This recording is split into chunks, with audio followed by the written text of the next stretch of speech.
ఏదైనా పనిని కంటిన్యూయస్‌గా 21 డేస్ చేస్తే అది అలవాటుగా మారిపోతుందంటున్నారు. అందుకనే ఈ ఛాలెంజ్ మనం మాట్లాడే మాటల్లో గానీ, మన ఆలోచనల్లో గానీ, మన చేతల్లో గానీ, ఈ 3 సీల్‌ని ఎలిమినేట్ చేస్తే మన లైఫ్‌ని మనం హ్యాపీ చేసుకోవచ్చు. ఎందుకంటే విమర్శ మనల్ని డ్రైన్ చేయడంతో పాటు ఎదుటివారిని కూడా నిరుత్సాహపరుస్తుంది. ప్లస్ వాళ్ళకి మన పట్ల నెగెటివ్ ఫీలింగ్స్‌ని క్రియేట్ చేస్తుంది. ఏ రోజైనా మనం ఈ 3 సీస్‌ని తీసేసామనుకోండి, అసలు ఎదుటి వాళ్ళు మనల్ని ప్రేమించడం మొదలెడతారు. మన రిలేషన్స్ బాగవుతాయి. మన చుట్టుపక్కల అట్మాస్ఫియర్ బాగవుతుంది. మన గ్రోత్ మనం పర్సనల్‌గా చాలా గ్రో అవుతాం.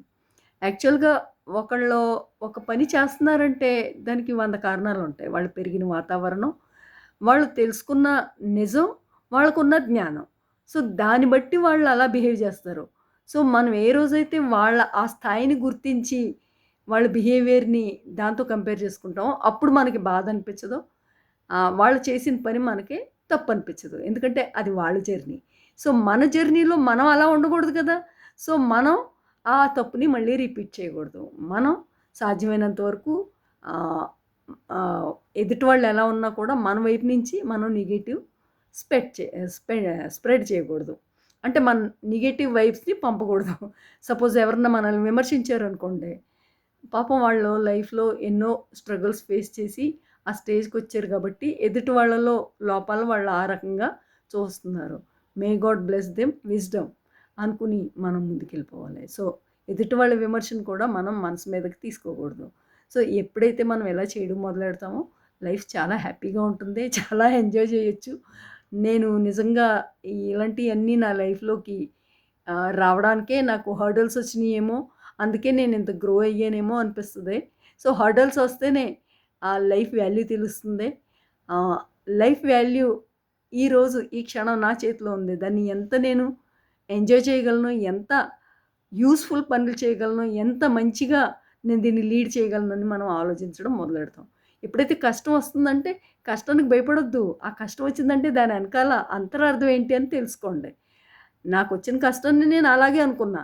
అనుకుని ఈరోజు ఆ కష్టాల వల్ల నేను తెలుసుకున్న లెసన్స్ అంది అందరితో షేర్ చేసుకుంటున్నా. సో దట్ అందరూ కూడా వాళ్ళని వాళ్ళు ఎంతో కొంత మెరుగుపరుచుకోగలరు. వాళ్ళ లైఫ్‌లో ఉన్న సిట్యుయేషన్స్ నుంచి బయటికి రాగలరు అన్నదే నా ఉద్దేశ్యం. యాక్చువల్‌గా నేను ఈ 21 డేస్ ఛాలెంజ్ ఫాలో అయ్యి ఆహ్, రిజల్ట్స్ పొందితే ఎక్కువ ఆనందపడనేమో. నాతో పాటు 10 మంది గనక ఈ పని చేసి వాళ్ళ లైఫ్‌లో చేంజెస్ తెచ్చుకుంటే మటికి నేను చాలా హ్యాపీ ఫీల్ అవుతా. పైగా ఒక వజ్రం మెరవాలంటే దాని మీద ఎన్నో కట్స్ ఎన్ని కట్స్ ఉంటే వజ్రం అంత ఫైన్, అంత వాల్యుయబుల్.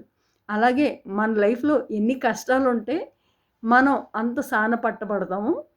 ఆహ్, దాని కొద్దీ మన వ్యక్తిత్వం కూడా మెరుగుపడటం మొదలవుతుంది. సో, ఎప్పుడైనా కూడా ఒక మంచి వ్యక్తిత్వం రావాలి, ఒక మంచి స్థాయికి మన పర్సనాలిటీని మనం తీసుకెళ్ళగలగాలి అంటే కష్టాలు తప్పవు. కష్టాలు ఎదుర్కొంటేనే మనం అవన్నీ నేర్చుకుంటాం. సో, కష్టాలొస్తే కష్టాలని మీరు అసహించుకోవద్దు. ప్రేమించండి. ఎందుకంటే ఆ కష్టాల వల్లే మీరు ఇంకో మెట్టు లైఫ్‌లో పైకెదుగుతారు. సో, కష్టాలు ఎల్లప్పుడూ ఉంటాయి. ఆనంద క్షణాలు వస్తూ పోతూ ఉంటాయి. ఈ ఫిలాసఫీని గుర్తుంచుకుంటే ఎప్పుడు కూడా బాధపడరు. అన్‌హ్యాపీగా ఉండరు. ఆహ్, ఎక్కువ ఆహ్, స్ట్రెస్ తీసుకోరు. మనం జాయ్‌ఫుల్‌గా ఉండాలి. లైఫ్‌లో ఇప్పుడు ఈ సిట్యుయేషన్ వచ్చింది. దాని గురించి స్ట్రెస్ తీసుకుంటే ఆ సిట్యుయేషన్ మారిపోతుందా? మారిపోదు. అది ఆ సిట్యుయేషన్ మారడానికి మనం ఏం స్టెప్ తీసుకోవాలన్నది ఆలోచించాలి గానీ, స్ట్రెస్ తీసుకోకూడదు. సో, ఈ రకంగా చెయ్యాలి అంటే ఫస్ట్ మన వే ఆఫ్ థింకింగ్, మన టాకింగ్, మన ఆలోచనలు అన్నీ బాగుండాలి. సో, ఫస్ట్ డే మనం చేయబోతున్నాం ఆహ్, క్రిటిసిజం, కంపారిజన్ అండ్ కంప్లెయింట్. ఇవి ఎన్ని సార్లు చేశామా అని డైరీలో నోట్ చేసుకోండి. నేను ఖచ్చితంగా డైరీలో నోట్ చేసుకుంటున్నా.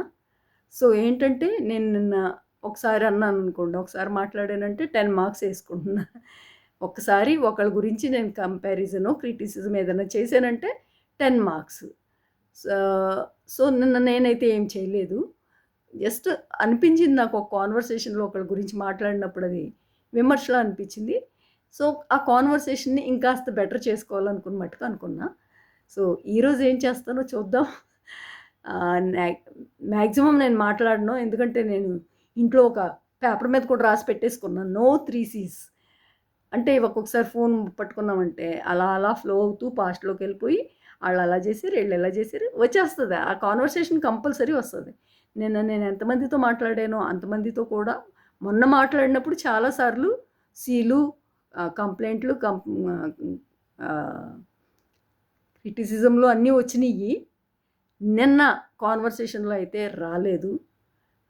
అందుకనే నేను చాలా హ్యాపీ. సో దట్ 1 డేలోనే నేను నన్ను అంత చేంజ్ చేసుకోగలిగానంటే 21 డేస్‌లో 100% పాసిబుల్. ప్లస్ మీ అందరికీ చెప్పి చేశాననుకోండి, ఖచ్చితంగా చెయ్యాలి కదా! చచ్చినట్టు అందరికీ చెప్పాలంటే. అందుకని మెయిన్ నేను ఈ 21 డేస్ ఛాలెంజెస్ ఇలాంటివి ఏమన్నా ఉంటే నేను యూట్యూబ్‌లో చేస్తా. అప్పుడు మనం ఖచ్చితంగా ఫాలో అవుతాము. యాక్చువల్‌గా ఆహ్, ఈ 21 డేస్ ఛాలెంజ్ ఇక్కడే కాదు. నా రైజింగ్ ఈవ్స్‌లో కూడా నేను పెయింటింగ్ మొదలు పెడదాం అని అనుకుంటున్నా. అది కూడా ఒక 21 డేస్ ఛాలెంజ్‌లో తీసుకొని పెయింటింగ్ క్లాసెస్ మొదలు పెడతా. డిస్క్రిప్షన్ బాక్స్‌లో నా రైజింగ్ ఈవ్స్ లింక్ ఇస్తా. దాంట్లో సబ్స్క్రిప్షన్ తీసుకొని నా ఫ్రీ పెయింటింగ్ క్లాసెస్ ఏవైతే ఉన్నాయో అటెండ్ అవ్వండి. ఇంట్లోనే కూర్చొని మీ ఖాళీ సమయంలో పెయింటింగ్ నేర్చుకోండి. నా ఈ వీడియో గనుక నచ్చితే లైక్ చేయండి, షేర్ చేయండి. మరిన్ని ఛాలెంజెస్ కోసం నా ఛానల్‌ని చూస్తూ ఉండండి. సబ్స్క్రైబ్ చేయండి. నోటిఫికేషన్ బెల్ నొక్కితే నా వీడియోస్ ఎప్పటికప్పుడు మీకు ఆహ్, వచ్చేస్తూ ఉంటాయి. సో, ఇంకెందుకు ఆలస్యం వెంటనే సబ్స్క్రైబ్ చేయండి. Thank you. Thank you for your support. Have a good day. Bye.